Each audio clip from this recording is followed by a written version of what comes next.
Good morning. It is Friday, February 20th, and it is the end of week 6 of the 2026 legislative session.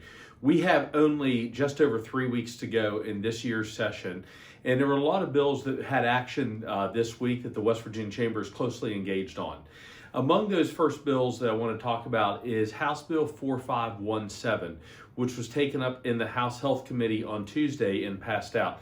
This bill expands the tax credit that the West Virginia Chamber helped get into law in 2022 for businesses that start child care facilities. It expands that credit from 50% to 100%, but it also makes it a little bit easier for small businesses to access this credit by teaming together with other businesses. That's a great bill. It moves on to the House Finance Committee, where we hope to continue to see action on that bill.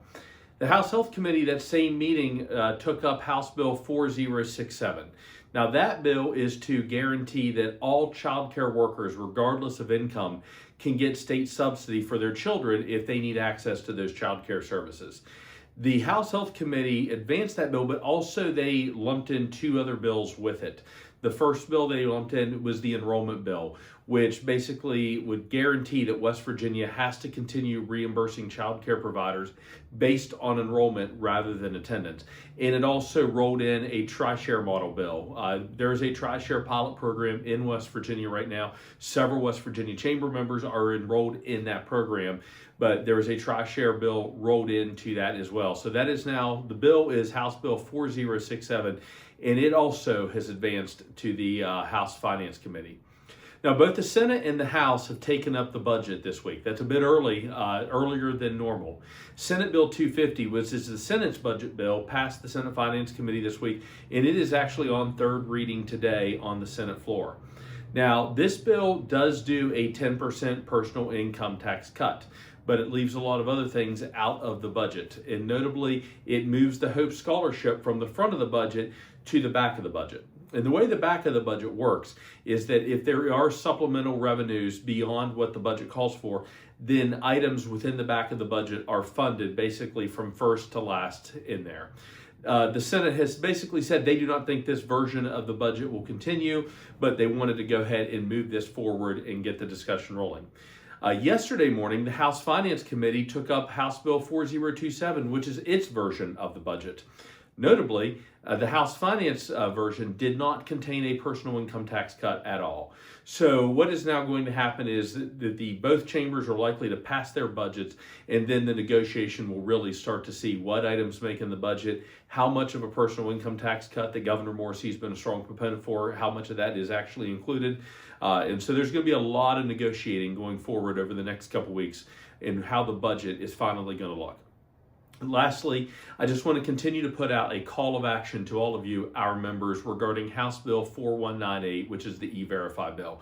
I talked to you about this bill last week. It received no action this week in the Senate, but that bill, as it stands right now, would mandate every business to utilize E-Verify to check the legal status of their workers. Again, I want to be clear.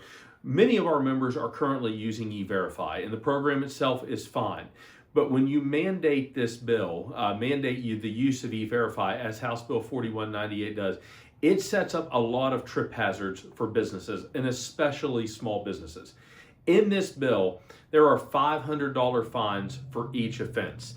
There is no warning. There is no room for a mistake. The definition of knowingly precludes a defense of, I made a mistake, I forgot to run my employees through this. And you would have to run this E-Verify on any new employee that would be hired under the current version of this bill, regardless of their citizenship status, regardless of their legal right to work. But as it stands right now, it is a $500 offense, $500 per offense. Each day constitutes a separate offense. Each employee constitutes a separate offense. Many of you have been reaching out. You've been contacting your senators, contacting your delegates. Thank you. In this email that comes with this video is a very easy button for you to do. All you have to do is click it, and there is a message in there already written for you to send to your senators. Feel free to go ahead and personalize that message, but you just have to put your information in there and then hit send, and it will automatically send that message to your senators expressing your concerns about E-Verify. And again, I'm just going to put this out to anyone. If you have questions about this bill, if you have questions on how it would impact businesses, how it would work, I'm more than happy to talk to you, as is anyone else on the chamber team.